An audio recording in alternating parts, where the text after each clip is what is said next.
Bapak, pada hari ini saya akan melakukan penelitian tentang look, listen, and feel. Yang pertama yaitu kita pastikan bahwa pasien tidur terlentang atau posisi supine. Yang berikutnya, pastikan kedua lutut kita sejajar dengan bahu pasien. Jika pasien memakai baju berkancing, pastikan kita sudah membuka kancingnya, atau jika pasien memakai baju kaos, kita harus menggulungnya. Permisi Bapak.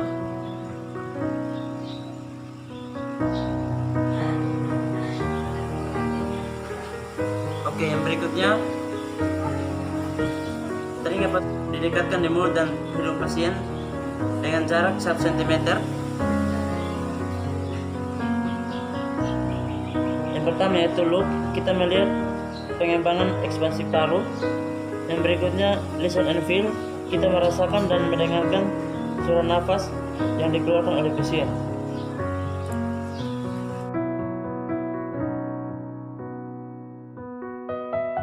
Di sini saya akan melakukan tindakan head tilt chin lift. Yang pertama yaitu tangan-tangan kita letakkan di dahi pasien seperti begini, sambil menaikkan ke bawah.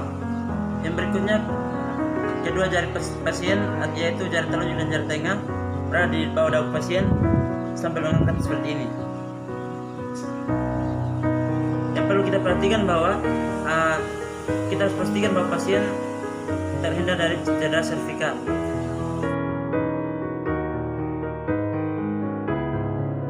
Di sini saya akan melakukan tindakan yaitu jaw thrust. Yang pertama yang kita perhatikan yaitu penolong berada di belakang kepala pasien seperti begini. Yang berikutnya, kedua telapak tangan menekan tulang pipi pasien. Yang berikutnya, kedua jari pasien yaitu jari telunjuk dan jari tengah menekan sudut rahang pasien atau submandibula dan tekan sampai mulut pasien terbuka seperti begini.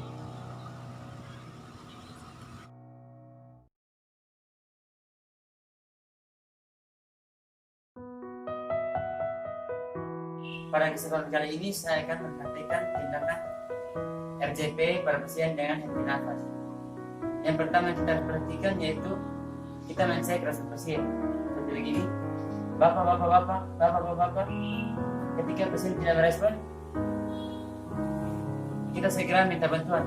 Tolong teleponkan 188. Ada pasien tergeletak di sini.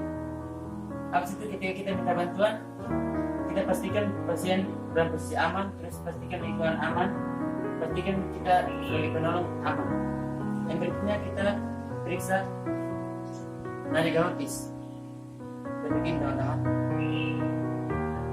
Jika tidak teraba, kita akan melakukan tindakan RCP yaitu 30 kali RCP. 30 kali kita melakukan kompres dan 2 kali melakukan memberikan pernapasan. Yaitu kita menempatkan tangan 2 jari di atas posisi sigmoideus. Ya, di sini teman-teman. Pastikan posisi lurus. Kita melakukan kompres selama 30 kali. 1, 2, 3, 4, 5, 6, 7, 8, 9, 10.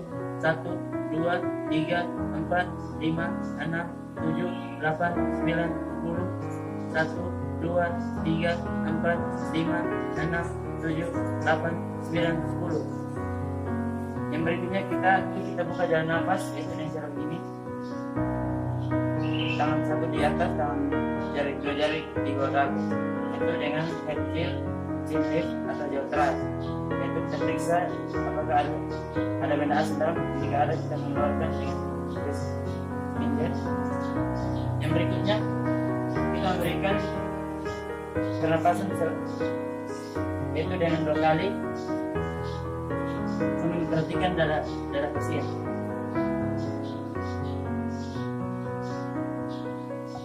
Yang berikutnya kita melakukan kompres lagi selama 30 kali.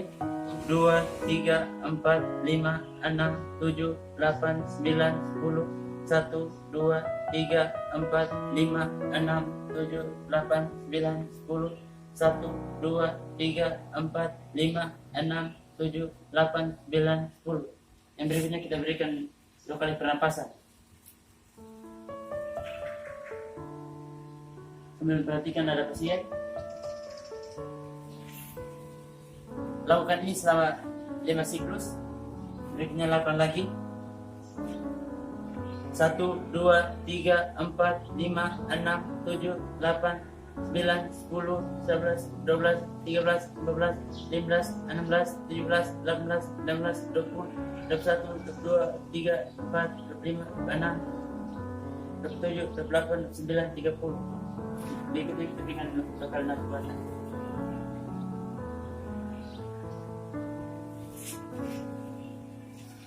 Baik teman-teman, kapan kita berhenti melakukan RCP? Yaitu ketika nadi pasien sudah teraba. Ketika kita periksa kalau nadi pasien sudah teraba, kita akan berhentikan. Yang kedua yaitu ketika penolong sudah sampai. Yang ketiga, ketika ini penolong yang melakukan RCP sudah capai.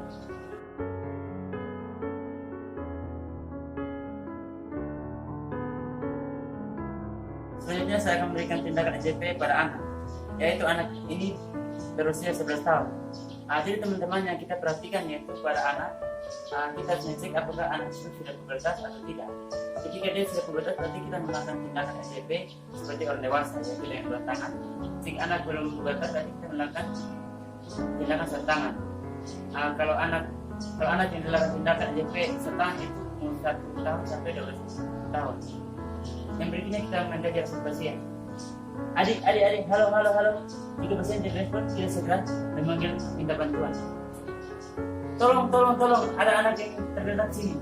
Tolong telepon ambulans. Yang berikutnya kita mengecek nadi karotis. Seperti ini teman-teman.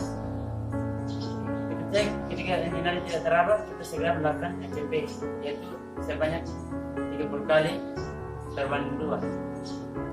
Pertama kita letakkan 2 jari di proses sipodeus. Kemudian kita letakkan tangan yang akan melakukan RCP. Pastikan tubuh kita lurus. 1, 2, 3, 4, 5, 6, 7, 8, 9, 10. 1, 2, 3, 4, 5, 6, 7, 8, 9, 10. 1, 2, 3, 4, 5, 6, 7, 8, 9, 10. Yang berikutnya kita berikan nafas buatan yaitu 2 kali. Sambil melihat perkembangan dada. Berikutnya kita melakukan RCP lagi. 1, 2, 3, 4, 5, 6, 7, 8, 9, 10. 1, 2, 3, 4, 5, 6, 7, 8, 9, 10. 1, 2, 3, 4, 5, 6, 7, 8, 9, 10. 1, 2, 3, 4, 5, 6, 7, 8, 9, 10. Yang berikutnya kita berikan nafas 2 kali. Sambil perhatikan dada. Berikutnya kita berikan lagi RCP. 1, 2, 3, 4, 5, 6, 7, 8, 9, 10. 1, 2, 3, 4, 5, 6, 7, 8, 9, 10. 1, 2, 3, 4, 5, 6, 7, 8, 9, 10. Akhirnya kita berikan nafas. Memperhatikan dada.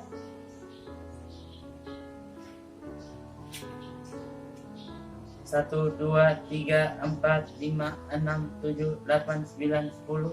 1, 2, 3, 4, 5, 6, 7, 8, 9, 10. 1, 2, 3, 4, 5, 6, 7, 8, 9, 10.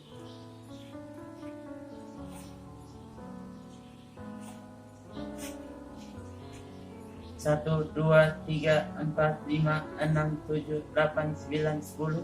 1, 2, 3, 4, 5, 6, 7, 8, 9, 10.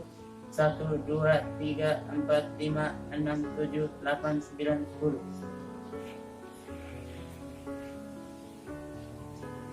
Baik teman-teman, sekian 5 siklusnya. Kapan kita harus berhenti melakukan tindakan RCP, yaitu ketika nadi pasien sudah teraba, ketika penolong sudah sampai, dan ketika penolong yang melakukan RCP sudah capai.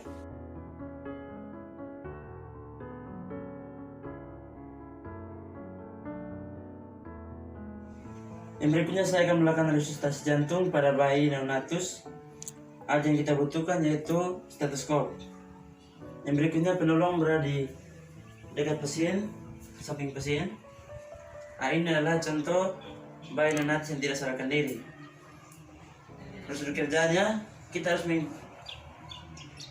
mengecek respon pasien, yaitu dengan memanggilnya. Halo Adi, halo, halo, halo. Jika pasien tidak merespon, kita segera mendengarkan umbilical cord, yaitu di pusat pasien. Lalu gini.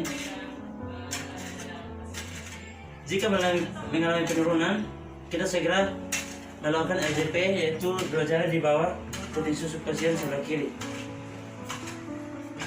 Kita mengukur seperti ini,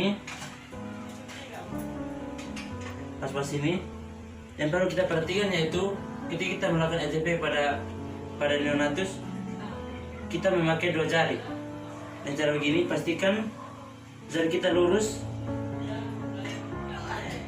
Kita melakukan RJP yaitu 5 siklus berbanding 2.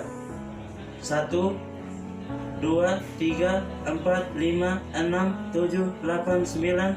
1, 1, 2, 3, 4, 5, 6, 7, 8, 9. 2, 1, 2, 3, 4, 5, 6, 7, 8, 9. 3, 1, 2, 3, 4, 5, 6, 7, 8, 9. Yang berikutnya kita memberikan nafas buatan sebanyak 2 kali, yaitu penolong mengambil nafas dalam dan menghembuskan ke mulut pasien, yaitu dengan memberikan nafas dari mulut ke mulut seperti begini sambil melihat pengembangan dada pasien. Yang berikutnya, ketika pasien belum bernafas, kita segera melakukan RJP lagi seperti yang kita buat yang terdahulu.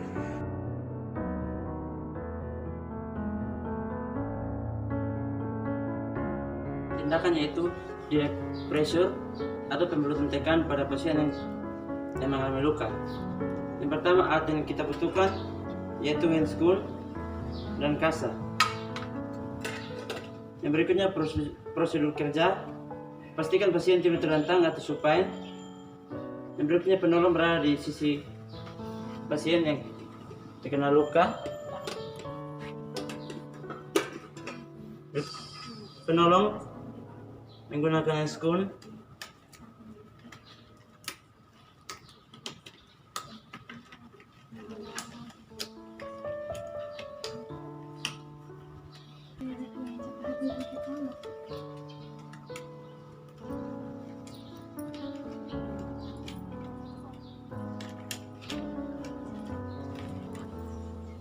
Yang berikutnya kita perhatikan daerah luka. Kita balut luka yang mengalami pendarahan dengan satu kasa yang pertama, kita tekan.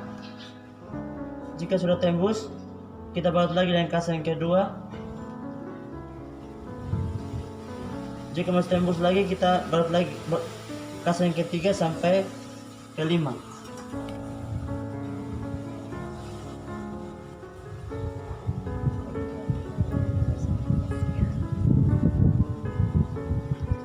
Jika darahnya tembus, kita membuka balutan yang ketiga, 4 dan 5 begini.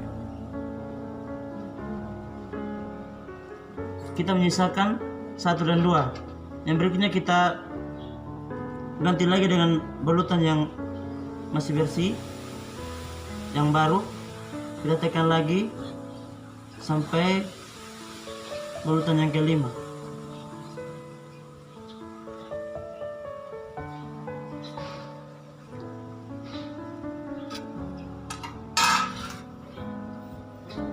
Yang berikutnya kita angkat tangan pasien setinggi jantung. Selanjutnya kita melakukan balutan.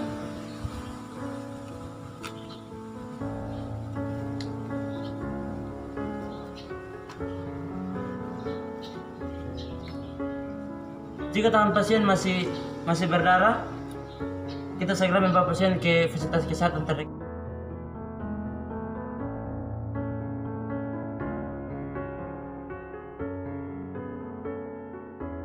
Saya akan melakukan pembalutan mulai dari kepala, punggung, belakang pasien, dada, siku pasien, lutut pasien, dan pergelangan kaki pasien.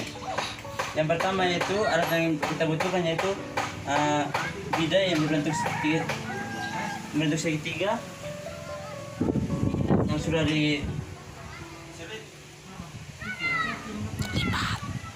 digulung. Yang pertama kita balut di kepala, permisi Bapak. Balut seperti ini. Berikutnya kita ikat, usahakan agak keras supaya tidak terlepas. Dan berikutnya kita ikat lagi ke depan.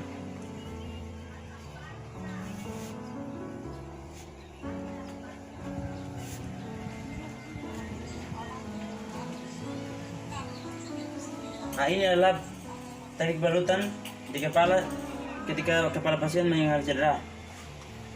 Yang berikutnya saya akan melakukan balutan pada dada. Pertama kita tempatkan kain di sisi depan pasien ini, permisi Bapak. Kain yang ujungnya dicemban di atas pundak pasien. Yang berikutnya kita melakukan pengikatan.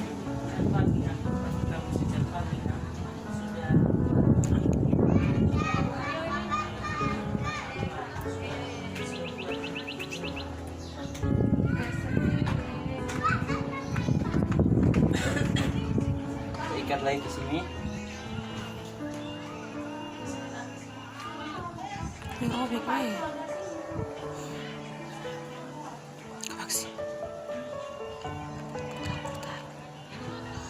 Jadi ini adalah teknik mengikat dada pasien yang mengalami cedera.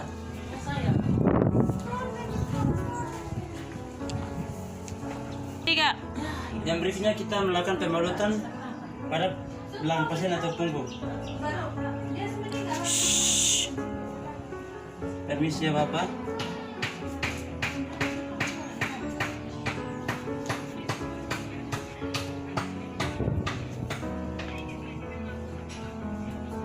Itu kita mengikat di depan dada pasien. Siapa? Oke. Terus kita mengikat lagi dengan tali yang satu ini.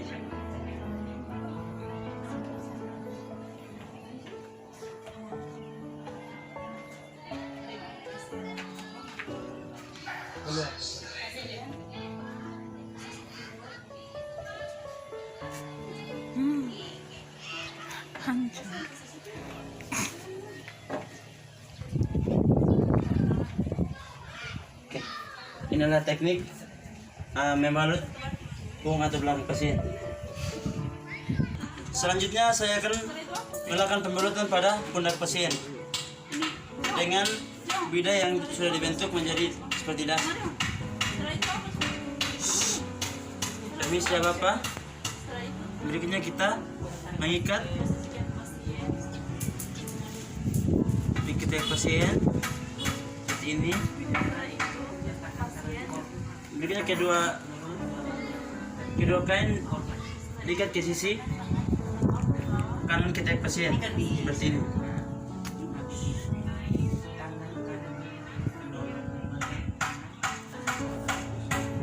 Ini adalah teknik membalut punggung pasien yang mengalami cedera.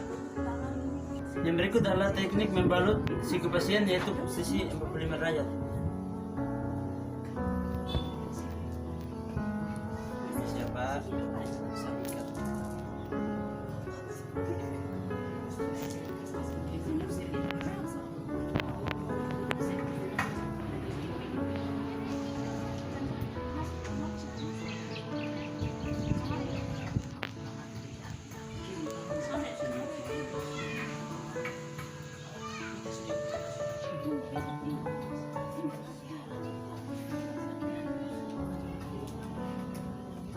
Nah, jadi begini tidak membalut siku pasien.